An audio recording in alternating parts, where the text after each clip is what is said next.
Sumit ji, good morning. Rudraj, good morning, sir. Good morning. Neeraj, sir, very good morning to you. And Very good morning. I want And to wish good morning to all the please, faculty members, Jyoti ma'am, and everyone here. Thanks for having me for this seminar, and I'm really interested to interact with the students and share my learnings over the years of experience what I've gained. thank you, Sumit ji. You have accepted our request and you have given the precious time to our students. And we are so happy to see you for a long back time. Yes, sir. I'm Very, also very very happy and very excited to interact with the faculty. And yesterday I saw in the invite lot of faculty members are also joining. So, that really excited me. And any memory regarding the KIT in your mind? Yes, sir. Definitely. Memory is always continuously there in our mind, although we are working in the industry. But, the alma mater always remains in the back of the mind. Exactly, exactly. And the student is so So, excited actually. Yeah, please. okay, so let's start the presentation. And I hope the students are all joined. Uh, Actually, Sumit I want yeah. Ariman, our student, to officially welcome you all in this webinar. So, Ariman, please take over the session and invite Mr. Sumit sir for this. Ariman, Yes, sir. okay, start the session. Okay. Thank you, sir. Good morning to all of you. Today, on behalf of Electrical and Electronics Department, KIT Group of Institutions, I welcome our guest speaker, Mr. Sumit Pal Singh, sir, our head of department, Dr. Neeraj Kumar Gupta, sir, our additional head of department, Dr. Arvind Kumar Sharma, sir, all esteemed faculty members, and our dear audience. I thank you all for joining us today amidst this crisis. This shows your dedication towards creating a better future. We at KIT believe in quality learning and impart the best of knowledge to our students to help them in their professional endeavors. Electrical and Electronics Department is dedicated to achieve excellence in imparting education in all in the field of electrical and electronics engineering by creating competent professionals and ethical human beings for industry and socio-economic development to meet national and international demands. With this desire to work for the betterment of our students, we have come up with this series to facilitate them with interaction with the industry person and alumni, as this will help them to have an industrial exposure and make them ready to face the industrial demand.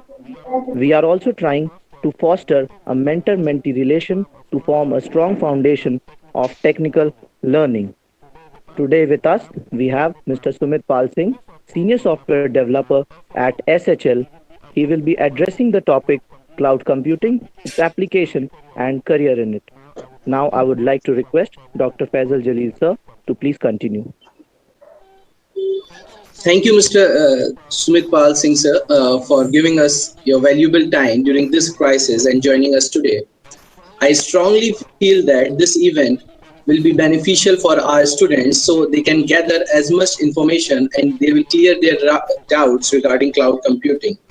I hope this session will inspire our students to join cloud computing as their future career. I request all the attendees to take active part in this webinar. Without taking much time, now I would like to request our HOD sir, Dr. Neeraj Gupta, to welcome our guest speaker, Mr. Sumit Pal sir. Good morning, everyone. Yeah, thank you, Faisal ji. Again, good morning, everyone, and welcome in this session. I am pleased to announce that Mr. Sumit Pal Singh, lead software engineer SHL, have with us, and today he is going to deliver lecture on the cloud computing, its application and career in it. Students, your active participation is important throughout the session. Right now, I have everyone on mute to avoid background noises that may distract you from listening to the lecture. Throughout the session, Mr. Aryan Sahu will managing the lecture. And last, we would like to encourage you to share this lecture with your social network. Aryan Sahu, please. Welcome to our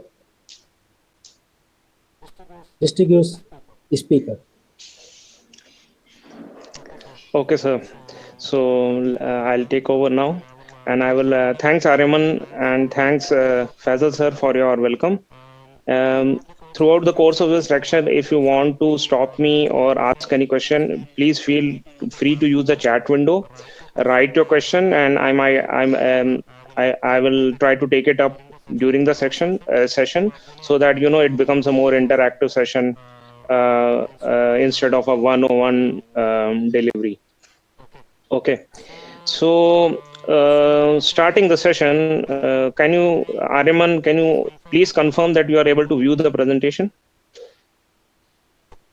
Yes, sir. Your presentation is visible. Okay. Okay. So this session I have chosen to deliver on cloud computing.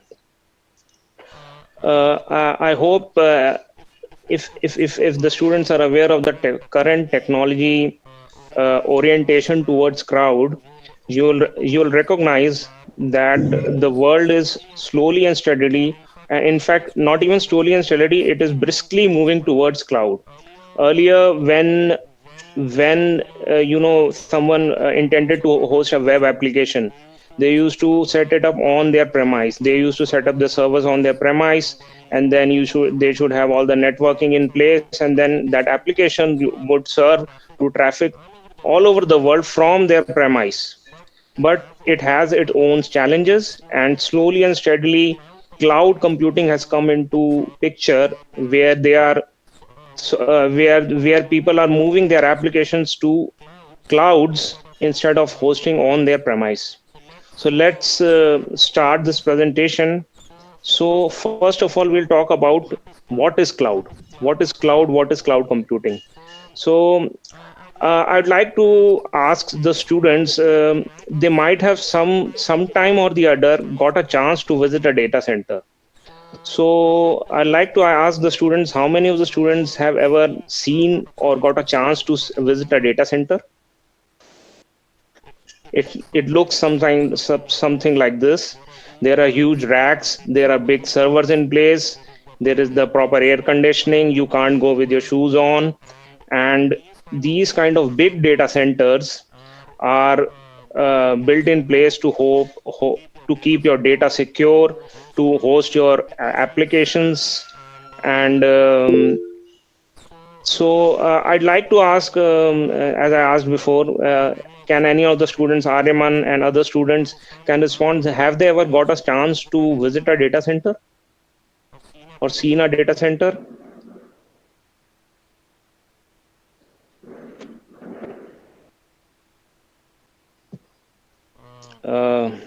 Can any of the students please respond?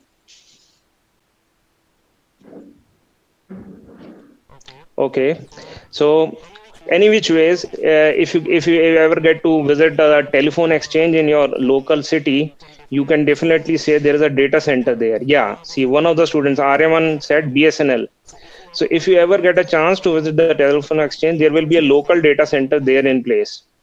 So for every government organization or every big organization, they have their data center where they manage their data and they manage their services, which are their web applications. But now with cloud coming in picture, as shown in this diagram, clouds are basically a replacement of the data centers. You don't build your own data center. You rent out the infinitely big data centers provided by big players. So coming to a formal definition of cloud, it is basically a combination of hardware and software services which are delivered to you as a network service. So you can enormous quantity, enormous big size of servers, data storage, all these facilities are delivered to you through internet at your home. So basically you eventually go to rent out these big servers, and you can rent out according to your capacity, according to your usage, and it's and you just need to pay for the amount of storage that you have used, amount of traffic that you have handled.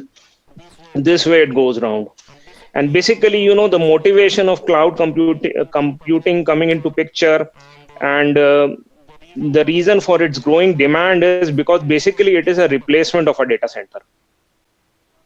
So let's come to the next slide, where we talk about why do we need to, or why any software service provider needs to shift to cloud. What is the motivation?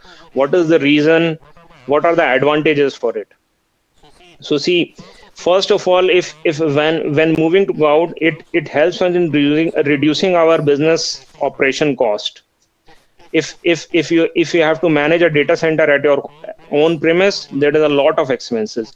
You have to set up the data center, you have to set up the servers, you have to manage you have to keep the staff, you have to make sure that there is a continuous power supply, there is a no power outage. If there is a power outage, your online services, your website will stop.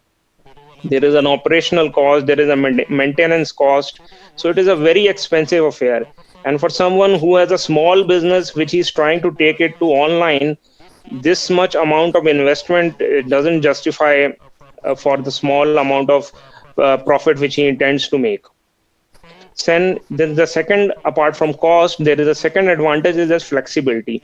You always don't need to be present at your data center, so that you can manage it. You can manage your applications, your service sitting at your home, because it is remotely available. Now, scalability is one of the another big advantage here.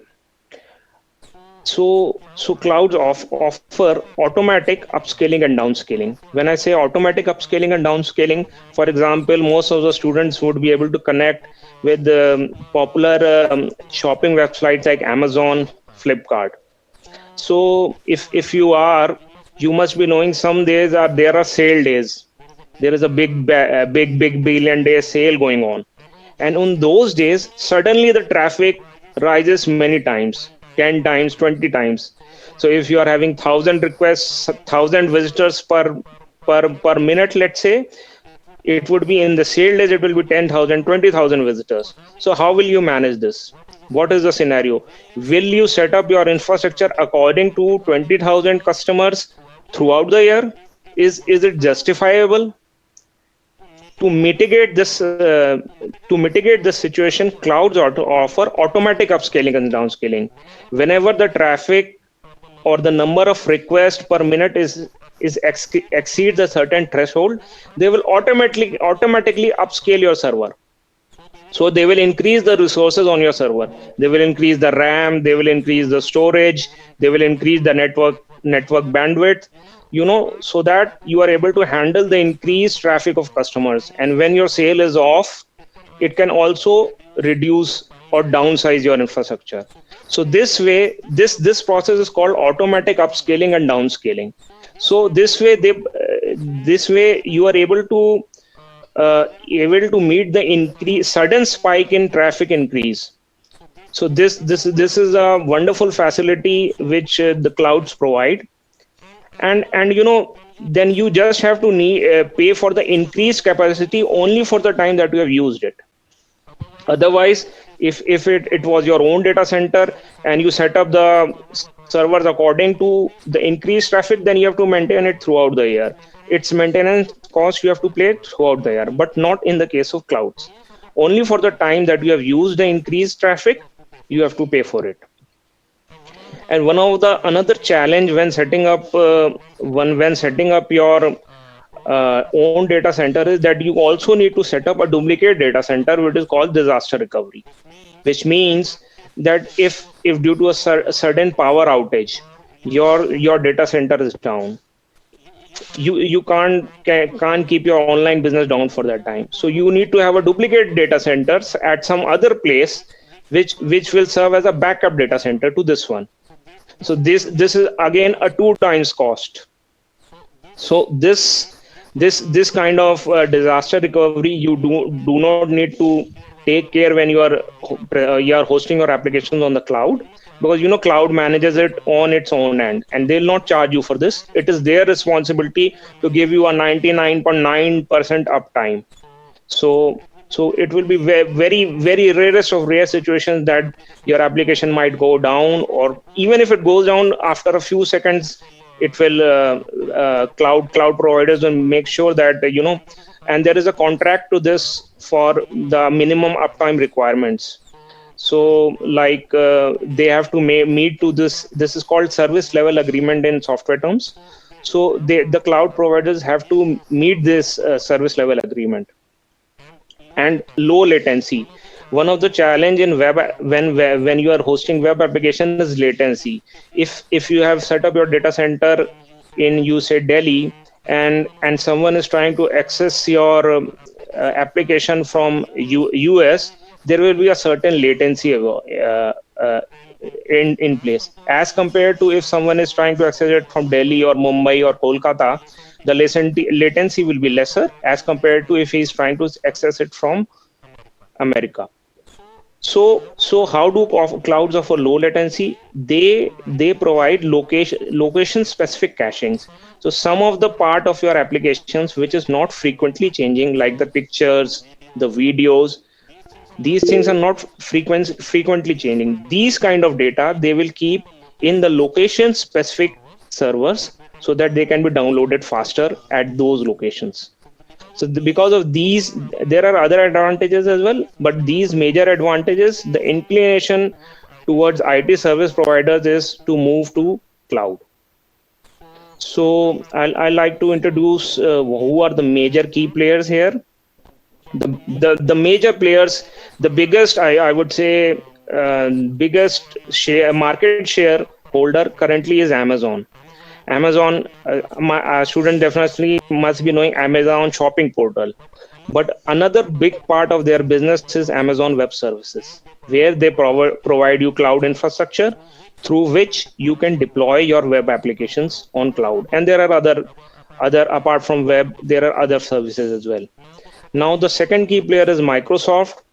After it has acquired Azure Cloud is now a part of Microsoft. It is market share is lesser as compared to Amazon, but the popularity is slowly and steadily growing at a brisk pace. So they are also, every big company like IBM, Google, everyone is fighting for a larger market share in the cloud domain. And Google has also built its wonderful platform of services, and they are trying to compete. But currently the market share is less as compared to Amazon, but they are trying their best. They are offering services they are giving discounts as well. So the fight is there to be the dominant in the cloud domain. So IBM, Salesforce, these are other key players in this domain. So I like to take a pause, and I like to ask the students, Aryaman and other students, if they want to ask. There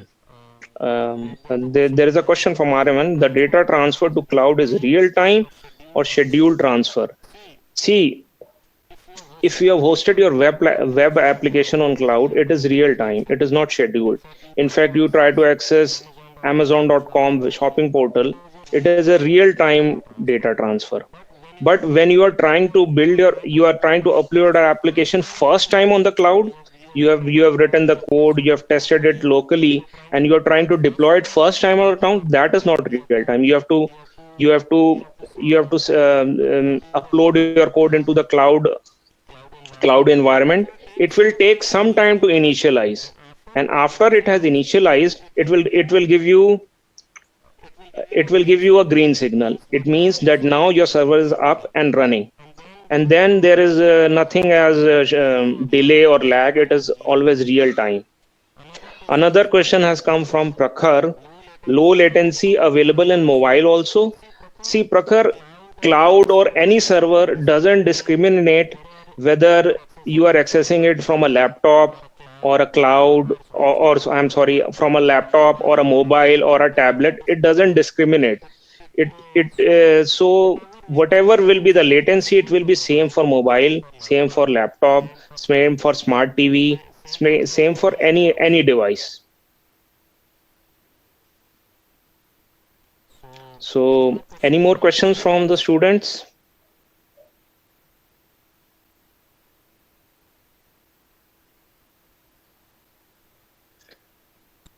So see, if Prakhar has asked regarding during traveling. So if we take an example of any navigation app like Google Maps or any other navigation apps like Uber.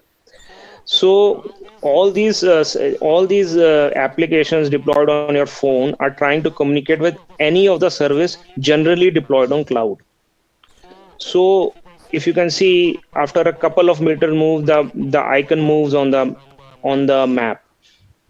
So it is always the real time data transfer happening.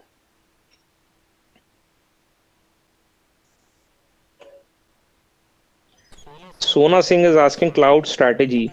So it is a big question. You need to elaborate what do you mean by cloud strategy. Otherwise, it won't be able to answer this question directly.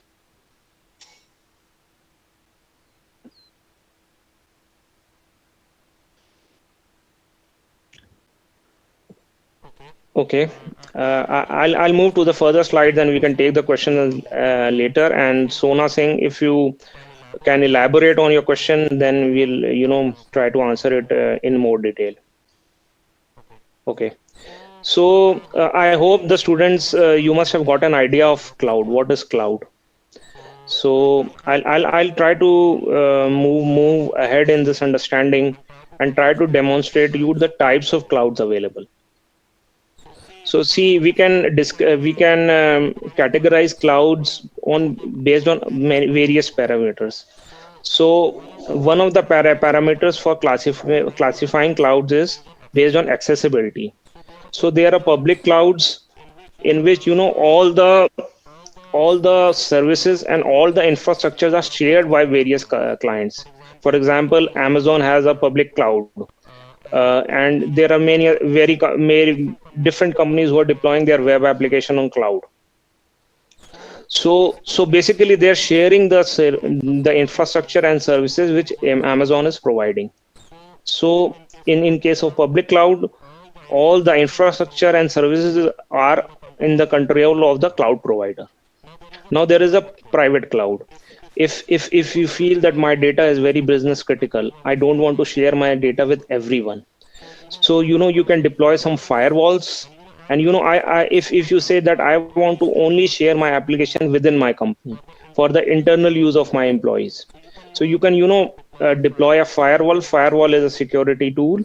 So a private cloud sits behind a firewall, and in that it has a very restrictive access. Only few people from accessing from a particular network can only access the application. And in this case, you can also say that since my data is very critical, I don't want to share my infrastructure or my server with anyone. So in this case, the cloud provider will create a separate server for you, and it will not in any way be linked with other servers. So the risk of data sharing or data getting accessed by unauthorized persons be there. So there will be no infrastructure sharing between the applications happening or between the clients happening. And then there is a third, which is a hybrid kind of approach. In this, you try to create a front-facing application which is deployed on a public cloud, and everyone and its scope is bigger and everyone is able to access it. And you try to deploy your business critical application or your application owning the critical data into a private cloud, and and then the public cloud in turn accesses the private cloud and shares the data. So basically you try to leverage both the features of scalability of a public cloud and security of a private cloud. So this was when you are trying to classify your clouds based on accessibility. You can also classify your clouds based on type of the services. So coming to this slide, if the first and the basic vanilla version of cloud services is infrastructure as a service, it is also called IaaS. So it is the most basic category. In this case, you're simply renting out the servers and the virtual machines from the cloud provider, and the cloud provider is managing the infrastructure, everything, and you are basically, it is most simplest form of servers for rent. So you are renting out the servers, you are deploying your software on them, and you are making use of it, and you are paying as per your usage, as per your traffic usage, as per the amount of database that you have used. So you are paying as per your usage. So again, Amazon and Google Cloud Engine are the key main providers for this. Now comes a more sophisticated, or you can say built on top of IaaS is PaaS, platform as a service. In this case, the cloud provider also provides you the platform on which your applications will run. When you are using IaaS, you have to set up the platform yourself. You have to do all the runtime environments, operating system, all these things you have to set up yourself. But in case of PaaS, these things are already set up by the cloud provider, and you just need to deploy your application on it. So as the slide said, it utilizes the basic infrastructure of IaaS, but includes on the top a couple of things like operating system, some development tools, some middleware it will include. So that for the user, it is for easier, the deployment faster, and setting up the environment is easier. So more of a plug and play kind of approach, trying to make it a more easier to use for the client's approach. So again, AWS offers Beanstalk, which is a very, very simplified service in which you can, deploy your web application in, 5 to 10 minutes. Again, Google, always in competition with AWS, has also bring up an app engine. You can do the same use case here as well. Now the third kind of categorization, which is SaaS, software as a service. Again, it is built upon PaaS. So IaaS is built on, so PaaS is built on IaaS, and SaaS is built on PaaS. So first we took the hardware, and we configured our IaaS, and we started renting out to our clients. Then what we thought, how do we make it better for the clients? So we installed the operating systems, we installed the environments, we installed the development tool, and we made it as a platform as a service. And then we started, renting out to clients. Now we again thought that how do we make it even more better for our clients? So that way, SaaS came into picture. In this, the software is already ready to be used by the clients. You just need to subscribe, and then you can start using it. So for one of the easiest example, I would say, is Netflix. Many of the students would be aware of Netflix. You can simply pay a subscription fee and start watching their movies. So what are you doing here? You are simply renting out their services, in which which includes their IaaS, means their servers, you are accessing their servers. Their PaaS means their environment on which this video streaming application is running, and their services, which is video streaming. So you are basically paying for all the three layers in the form of a subscription fee, and then you are able to access the videos or the movies. Again, another example is Google Drive. You can upload your notes, college notes, anything, PDF files onto Google Drive. It gives you 15 GB free space. As soon as you move from 15 GB to your usage exceeds more than 15 GB, you need to pay for the fees. So again, Google has built up a platform for data, for storing files, and it is renting out it to you. So this is an example of a SaaS service. A more relatable example is this Google Meet, which we are using to conduct our college video seminar. Again, this Google Meet is a perfect example of SaaS, software offered as a service. So we might be under the free tier, but when companies use it, then Google charges for them, and then they provide some additional facility as well as to record a session and other different kind of facilities. So that was SaaS. Now the latest and a new thing is coming into the market, which is function as a service.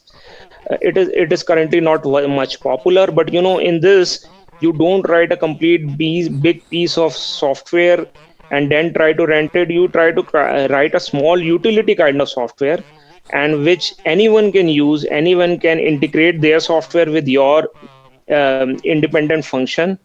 One of the good example I would say for this is stock prices. If you have written a function which is providing the current latest stock price of a stock, and then can be 1,000 websites showing this price on their website by simply integrating with this function. Another can be currency converter. What is the value of dollars and rupees today might change in a couple of minutes tomorrow, a couple of minutes now, or can fluctuate throughout the day. So you can integrate with such a function which is providing you the latest currency conversions, and you can display wherever you want in your website or wherever you require it. So this kind of ready-made function, ready to use functions are called functions as a service, which you can deploy. It is again another abstraction over the SaaS offering, and basically a small reusable kind of functionality you can put in a FaaS. So I like to take a pause, just this descriptive. Again, as I explained, first of all, when cloud computing came into picture, there used to be IaaS. Then in this, basically, cloud providers were giving you storage, runtime environments, and networking. Then the offerings evolved, and then there came PaaS offering, in which they were also configuring the environment platform. Like, I want my application to run on Windows server, or I want it to run on a Linux server. So, and what all the things my application requires. It requires a Java runtime environment, or it requires a .NET runtime environment. All these things they were trying to already pre-configure and give it to you, so that it is easier to use for you. And then again came software as a service. They also started deploying their softwares and then offering to you on a subscription basis, so that you can use them and pay subscribe on a monthly rental basis. So I like to take a pause after the slide, and again I like to take up. There are a lot of questions coming. Let's see. So Vaishnavi Singh is asking, can we access private cloud computing of any organization? Because it is a private cloud, it will not be easily available to you to access it. Because I have explicitly paid for a private cloud, which means that I'm very critical of my data. I don't want to share it with any unauthorized user. So there is an additional level of security available, and I'll make sure that only from my company network my data can be accessed. So it will not be easy to access any private cloud outside of its network. So any of the any more questions on this different type of classifications of cloud? Students, please feel free to ask.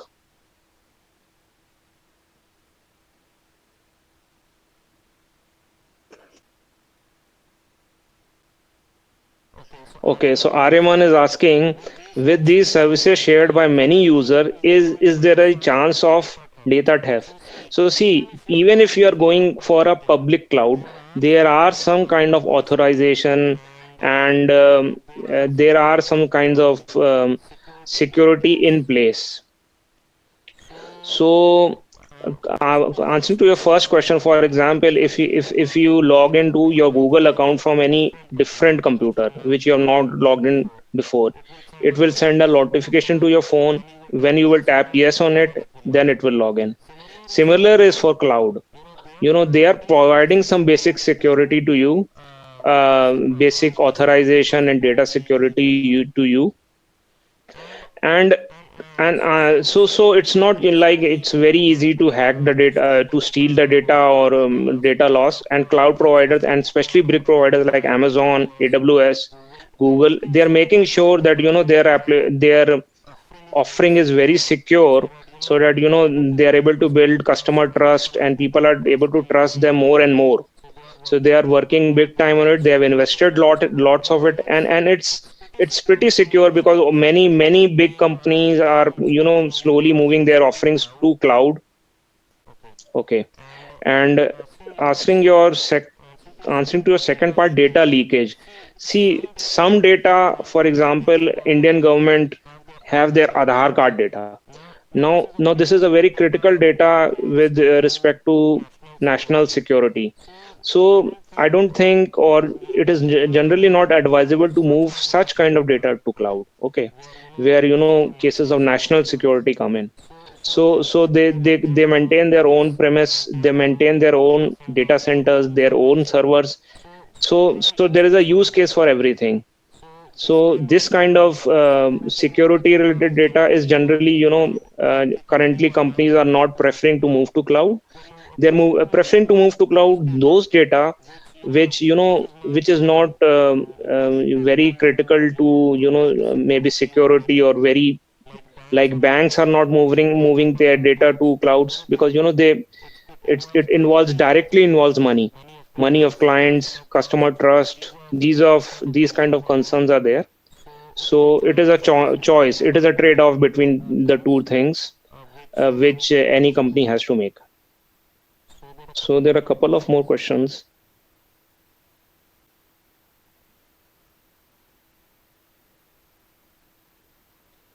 So Rajat Shrivastava is asking, which cloud migration of which organization is better? See, currently I would say that the best provider is AWS, Amazon Web Service. And but Azure Cloud is also slowly coming up with their offerings. Their charges are a bit on the higher side, so that but their billing strategy is also different. If you register to Amazon, they give you their services free for 1 year. Okay, and after 1 year they start charging you, and that too on usage basis. So currently I would say that Amazon is the strongest player going in this domain. Google are also coming up. They are they have built wonderful services, but in terms of marketing and customer trust, Amazon is leading in this domain. Okay. So I like to move to the next slide. There's okay. I like to move to the next slide. This is a more technical, or you can say a more detailed kind of demonstration of types of cloud infrastructures. So a couple of students might find it difficult to understand. If they do feel free to stop me, and feel free to stop me and clarify your doubts. So as I explained to you earlier we tried to classify clouds as public, private, hybrid, then as IaaS, PaaS, SaaS. Now we'll take a bit more detailed deep dive into trying to understand how the infrastructure is set up in different ways. So the first initial way of a cloud offering was a hypervisor based approach. If you see on the diagram on the right side, if for providing my services as a cloud, I would generally procure a big servers. On a big server, I will install an operating system. On an operating system, I'll try to install a hypervisor. A hypervisor can be a software as well and can be a hardware as well. What this hypervisor will do, this will try to break this big server into small different servers, and then I can rent each of these small servers to my clients, and then my clients will again install their operating systems, and then their applications and whatever their application additional libraries which their application needs, and then my clients can use my offering, my cloud offering in this way. So it can be a hardware, it can be a software as well. But see, the big challenge in this approach is when I procure my big server, I install operating cost for it. So I pay the licensing fees of the operating system. When my clients take a part of this divided server for their own use, they again install an operating system on it. So they are again paying for the licensing cost for that operating system. So this was the biggest challenge in this approach. Although it is still, this approach is still pretty much in use, but this challenge motivated the requirement of a different approach, and then came a container based approach. What happens in this container based approach is the cloud provider rents out a big server and installs our operating system on it. And in this operating system, the cloud provider installs a container engine.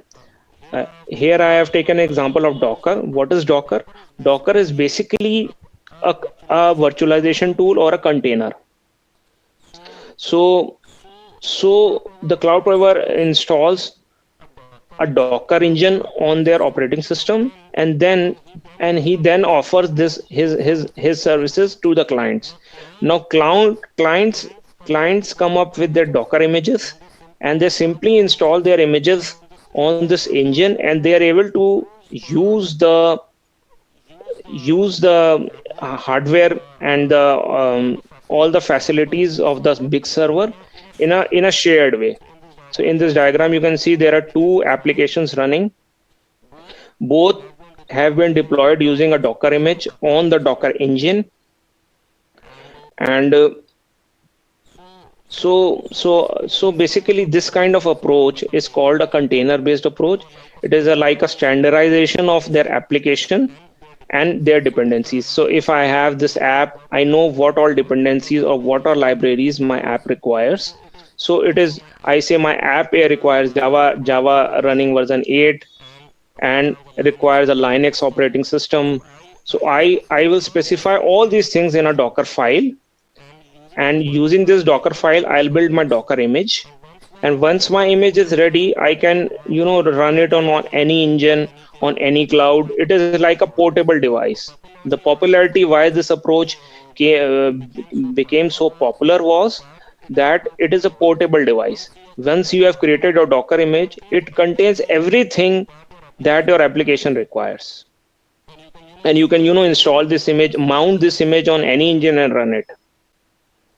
So that is mentioned in the definition as well. It is a packaging of the application and all the requirements like runtime, tools, libraries.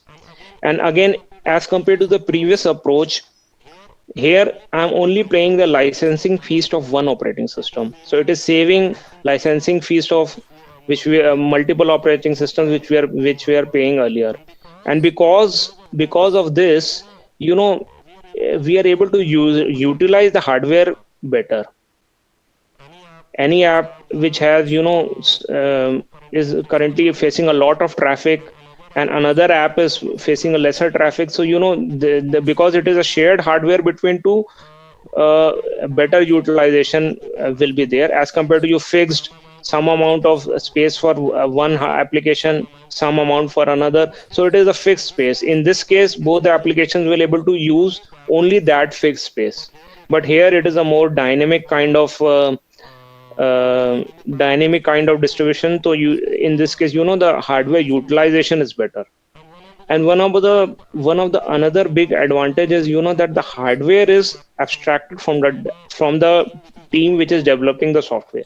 So you don't need to worry where my application will deploy, how will they manage its life cycle, how will they do the maintenance, because you have specified everything in your Docker image. So your Docker file will run on the Docker engine, and you don't need to worry about any of the hardware details. This concept is called abstraction, where you hide unnecessary details. You don't show the details which are not required to show to a client. So in this case, in this approach, the hardware is abstracted. You just need to mount your image and install it. And the last one is, like I mentioned earlier also, a serverless approach. It is similar to the function as service which I talked before. In this case, even we try to abstract the environment as well. We take everything from the cloud provider and we write our small logic in the function offering given by the provider. It is simply a kind of request and response model. You send a request, you receive a response. If you send a particular request n number of times, and if it's a non-changing value, you will receive the same response n number of times. So basically, the examples which I told, like currency converter and stock prices, kind of a reusable kind of a code, you try to use a serverless approach in this case. So basically, it discourages the coupling of environment with your application, and it provides a platform for you to develop your functions and then use the cloud capabilities like storage, networking, etc.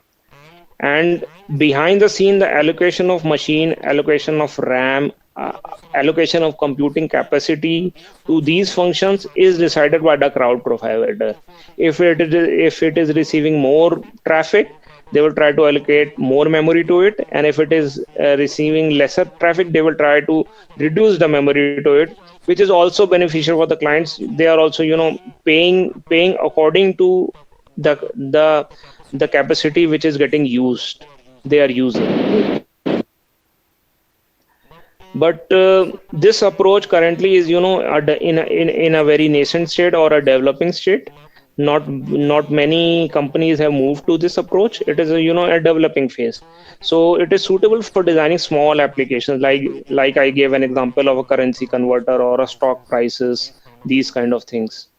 And another challenge in this approach is that you cannot have one of your function deployed on Amazon and integrating with another function deployed on Google Cloud.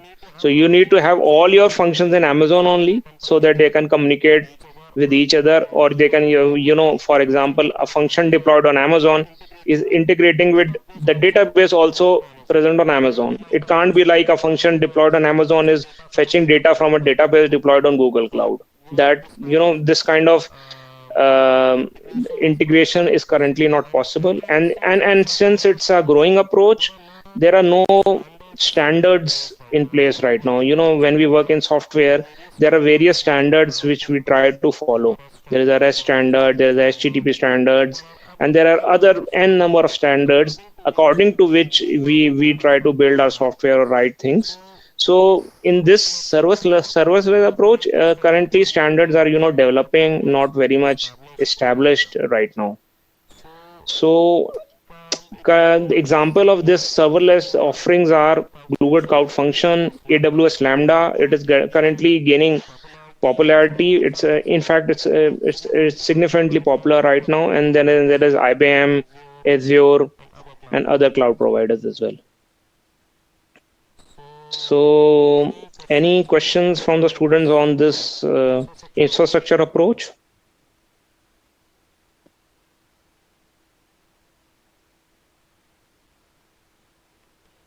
So Priyanka Yadav asked regarding scalability and elasticity. See, scalability is a factor which is derived by traffic. The traffic is the driving factor for scalability, and elasticity is driven by computing complexity. If you are having very complex calculations and you need to do lot of correlation with data, do some very complex calculations. So your server requires more and more capacity to do that. So there is it is where elasticity comes into picture. So Aryaman and other students, were you able to get a grasp of this infrastructure approach? Yes, sir, we could understand the basics, like as you explained, but I think we need some more, we need to research some more on these topics to get a good knowledge on these. Yeah, I understand. But I like to say to the student that cloud is right now dominating the information technology market and the software market, and there is huge scope, and the requirements and the market will continue to grow for years now. And might even come a time that on-premise servers would completely go away and everything would move to cloud. So there is a huge scope in this field, and if you try to take interest, it is a very very interesting field as well. So for the purpose of demo, I also created a sample application so that I can demonstrate to the students. Okay, so what I did was I I used a Java environment to write a simple notes application. It's a very simple application. It only has three classes, and what it does is that it manages your notes. If you want an online space to manage your notes, you must be having many notes application in Android as well. So what are they doing? They are storing your notes on the server, and whenever you're trying to fetch your notes, they are giving you your notes. So I'll try to demonstrate this software in a couple of minutes to you. So I will simply start my server on my local computer. What it will do is that it will start a new server for me. I just need to wait a couple of minutes for it to start running.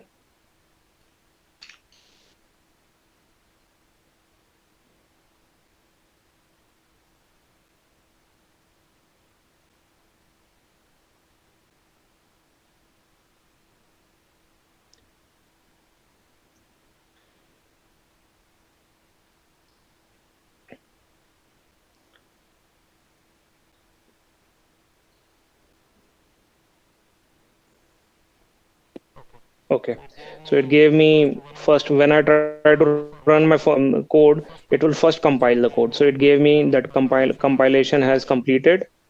Now we just need to wait a couple of minutes when the server initializes. As you can see here, it is using Java version 8 to run your server, and then Spring means it is a Java-based framework for building web applications. So as I clicked on launch, it will start a server for me.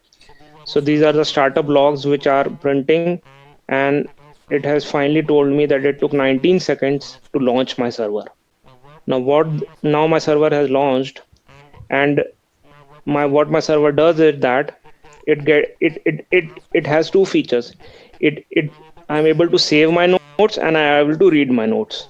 So when I call the get URL of this server, as you can see, this is localhost. Localhost means there is a server running on my computer, and I can only run this server from this computer. So that is why I generally we type facebook.com, google.com on the browser. But since it is localhost, uh, I'm able to run this application here. So I called get notes on my server. So it is telling me welcome to the notes app. Right now I don't have any notes. What I will do is now I'll try to add a note.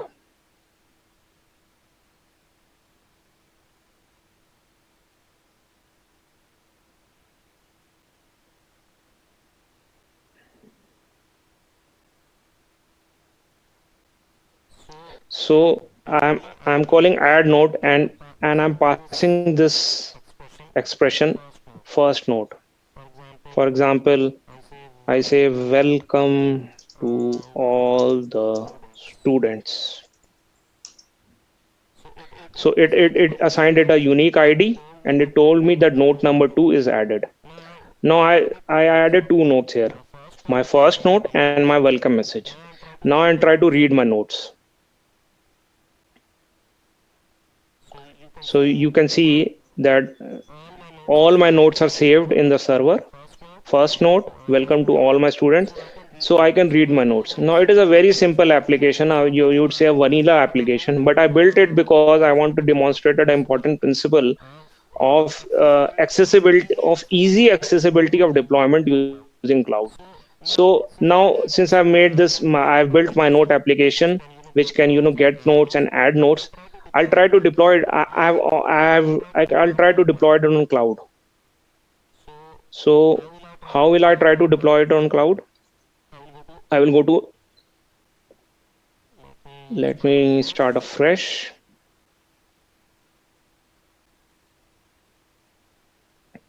So I'll go to aws.amazon.com.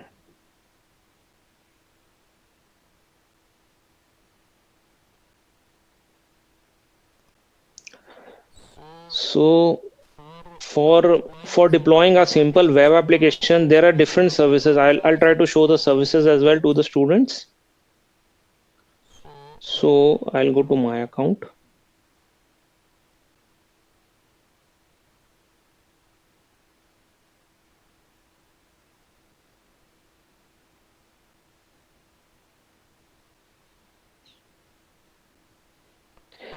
And while it's loading, I'll like to say to the students that, do explore these kind of cloud providers like Amazon Cloud, Google Cloud. Register yourself. They will ask you for your debit card, but generally it is free for 1 year. So be careful of utilizing the resources, but do try to get your hands on these things. Get your hand dirty. Try to play with these services. So when you log into Amazon, AWS Amazon, it will show you what all services it offers you. So this EC2 is an example of the container managed services which I mentioned, and there are other services like, I would say one of the common storage is S3, which is again a bucket storage service. You can store your data in the form of buckets here. And there is RDS, means you can like the databases which are there. If you want to upload manage your data on the cloud, you can use RDS. And there are numerous services available here. IAM is identity access management. It is used for security and authorization, authentication, these kind of things. And there are numerous services, and they are continually adding new and new service. There is Alexa service. Alexa is basically a device in which you can access the internet using voice commands.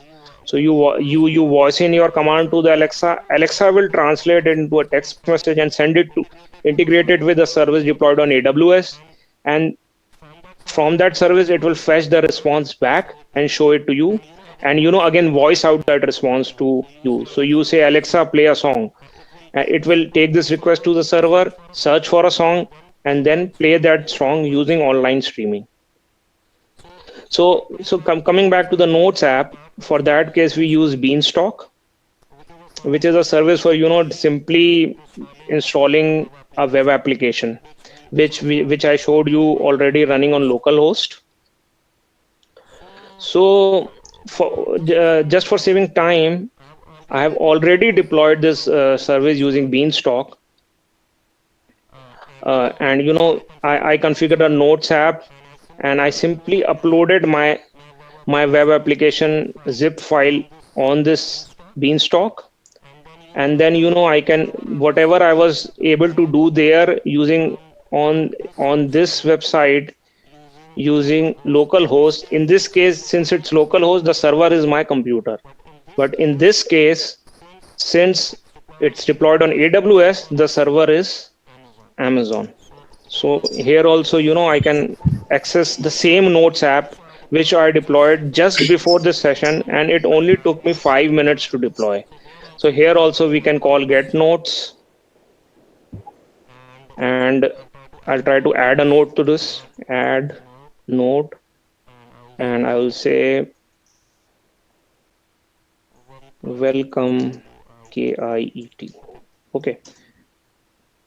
So note number 1 added, and then I try to refresh this link. This note is Sumit sir, there are few questions in the chat box. Okay. I'll try to go through them.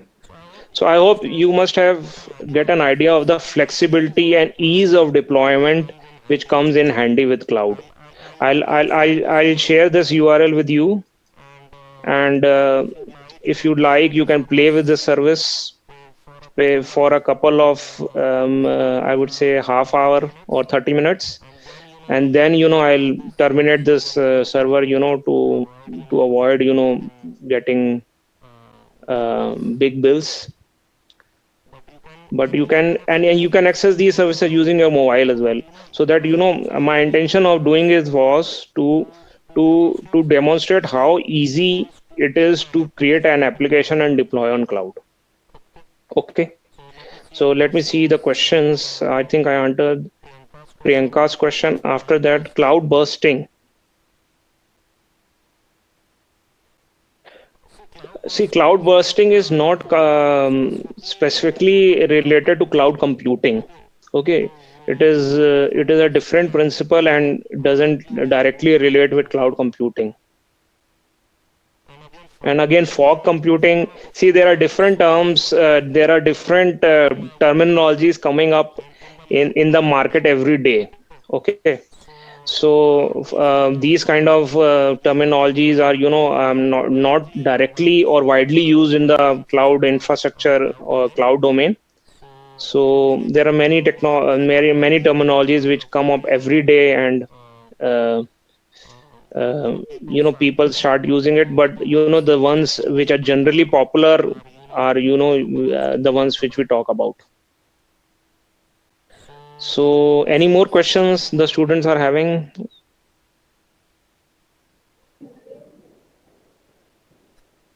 Thank you, sir. Very good session you have taken, and knowledge gaining of our students. Aryaman, vote of thanks, please. Now I request Sona Singh for the vote of thanks. Sona. Okay. Sona, please, vote of thanks.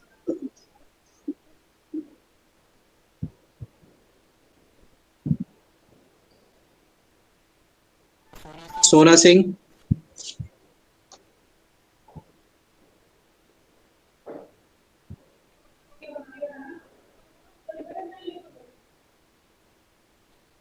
So I can see Jyoti ma'am's message here. Yeah, I like to thank. Hello. Yes. Sorry for the disturbance. So my mic was not working. Okay. So as we can see that this webinar is coming to the end. So according to Saint Ambrose, no duty is more urgent than that of returning thanks. So I'm delighted to have been given the pleasant duty of delivering the vote of thanks this afternoon. I would like to express my gratitude to our chief guest, Mr. Sumit Pal Singh, sir, as no program can become successful with a single person. So I extend my big thanks to our department, Electrical and Electronics, our HOD, Dr. Neeraj Kumar Gupta, sir, additional HOD, Dr. Arvind Kumar Sharma, sir, the coordinator of alumni interaction, Professor Jyoti Srivastava, ma'am. So, we are really enlightened with your knowledge and experience. I personally liked how you highlighted the topic, cloud computing, its application and career in it. We appreciate your efforts for taking out time from your busiest schedule to grace the occasion. Sir, you have inspired, motivated, and installed us all. I believe that many of my fellow audience have gained lot of information and cleared all their doubts regarding this topic and will surely look up in future to take cloud computing as a career. Our heartfelt thanks to the audience for active participation in this webinar. With these warm words and a kind message, we move to the end of today's webinar. Thank you. Okay, thanks a lot, Sona. And I'd like to thank Jyoti ma'am and Neeraj sir, especially for having me for this session. And also Blandina ma'am, ma'am, nice to hear from you after such a long time. Also Arvind sir, nice to see you, sir. And Rahat sir, again, nice to see you, sir, as well. And I like to share one last thing with the students related to cloud computing. I have started a YouTube channel, and I would like to encourage students to visit this channel. And currently there are just I was able to create 3 videos, and I'll be creating some more videos as and when I get time. But I would like to invite students to follow this channel. And here you can get notifications for my new videos, and you can subscribe to my video feed. And there are a couple of videos. Currently there are 3 videos in there. So the first video is again an introduction to cloud computing. The second video is around event-driven programming and actor-based concurrency. It is more of more inclined towards building applications using computing and parallel processing kind of stuff. But again, if you will go through this, you will definitely get an overview of how things are done in the software development domain. And again, third video is around command query responsibility separation. It is a design pattern. So whenever we write softwares, we follow a particular design pattern. So it is a new upcoming pattern which is very gaining traction in the software development domain. So kindly do watch these videos and subscribe to my channel. And also you may post in the comments what kind of videos you would like to see more, and I'll try to create videos around those topics. So I'm sharing Fantastic. the link of Fantastic, Sumit. Yeah. Kindly send the link to me and some of the text line for the students, and I'll definitely forward it to all the students, and maybe you'll be receive some of the message from the students in the coming week. Great. That will be great. Yeah, I look forward to comments from everyone, including faculty and students. So I'm sharing the link here in the chat. Please. Kindly do subscribe and watch the videos. And yeah, it was really very nice connecting to my alma mater after around 10 years, sir, now. But it feels just like yesterday. So it's feeling very nice, feeling very happy right now. Thank you, Sumit. Okay, sir. Nice to see you, everyone. Goodbye, students as well, and faculty. And Faisal sir, thanks to you as well for organizing this. Thank you. Thank you. So I'll In the take coming leave now. week, Sumiti, in the coming week, we'll be organized one of the meeting with some of the students too. Only some of the students who want to work in the cloud computing. After seeing all the videos and give the some. Yeah, definitely, sir. I'll be happy to. Thank you. Okay, sir. Bye. Bye. Thank you all participants. Thank you. Now go to the Thank you, HOD sir. Thank you, Sharma sir. Now all of Congrats, us sir. go to the Rahat, sir. second lecture. After 10 minutes, we'll be meet again.